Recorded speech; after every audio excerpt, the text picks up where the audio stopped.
Assalamualaikum warahmatullahi wabarakatuh. Saya Nur Elisa Fitriani, T 2019-1170 dari kelompok 1. Di sini saya akan menjelaskan tentang karakteristik peserta didik usia SMP dan SMA. Yang pertama yaitu aspek yang mempengaruhi perkembangan peserta didik. 1. Pertumbuhan fisik. Pertumbuhan fisik dibagi menjadi dua, yaitu pertumbuhan sebelum lahir dan pertumbuhan setelah lahir. Yang kedua yaitu perkembangan intelektual. Tahap ini dibagi menjadi 4, yaitu tahap sensori motor usia 0-2,5 tahun. Yang kedua tahap praoperasional usia 2-7 tahun. Yang ketiga tahap operasional konkret usia 7-11 tahun. Yang keempat tahap operasional formal usia 11-15 tahun. Yang kedua yaitu emosional. Emosi merupakan gejala perasaan yang disertai dengan perubahan dan perilaku fisik seperti gembira, marah, dan sedih. Yang keempat yaitu moral. Moralitas merupakan kemampuan untuk menerima dan melakukan peraturan, nilai-nilai atau prinsip-prinsip moral, nilai-nilai moral. Yang kelima yaitu kesadaran beragama. Yang terakhir yaitu sosial. Perkembangan sosial adalah proses belajar untuk menyesuaikan diri terhadap norma-norma kelompok, moral, dan tradisi.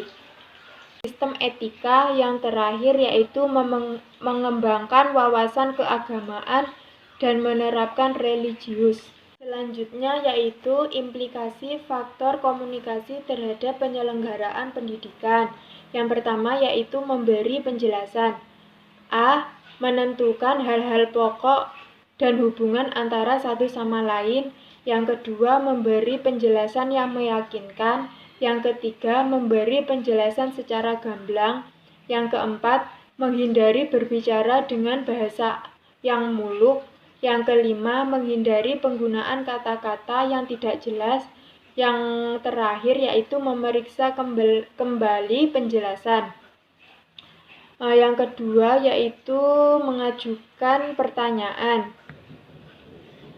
Pertanyaan yang diajukan oleh pengajar dapat dibagi menjadi dua, yaitu tingkat tinggi dan tingkat rendah.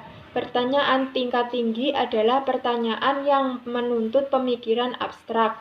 Sedangkan pertanyaan tingkat rendah yaitu pertanyaan yang menyangkut fakta, pengetahuan yang sederhana. Yang terakhir yaitu memberikan umpan balik. Dengan umpan balik akan diketahui apakah komunikasi dua arah sudah tercapai dengan baik atau belum. Umpan balik ini berlaku bagi para pengajar dengan peserta didik atau sebaliknya. Selanjutnya yaitu implikasi pertumbuhan atau perkembangan atau kematangan peserta didik terhadap pembelajaran.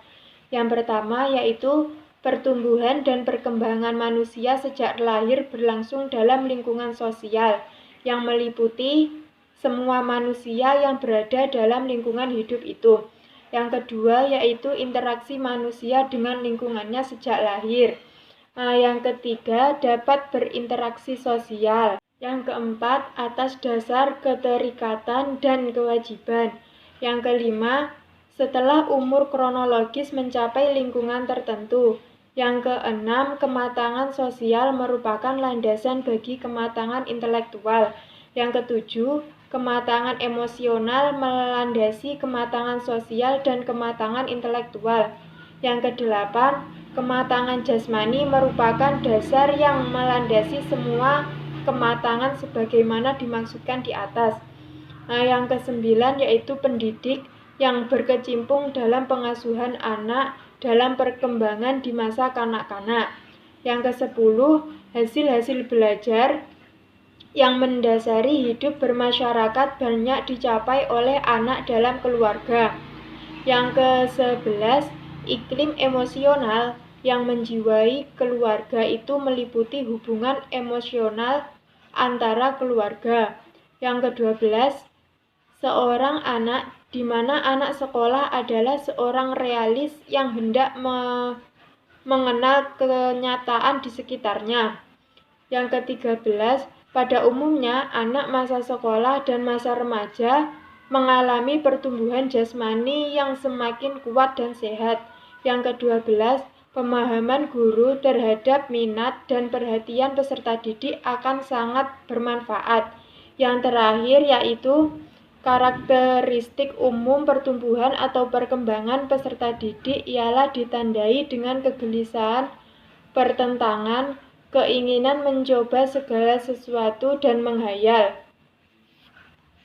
Kesimpulan dari makalah ini yaitu setiap individu akan mengalami pertumbuhan fisik maupun non-fisik.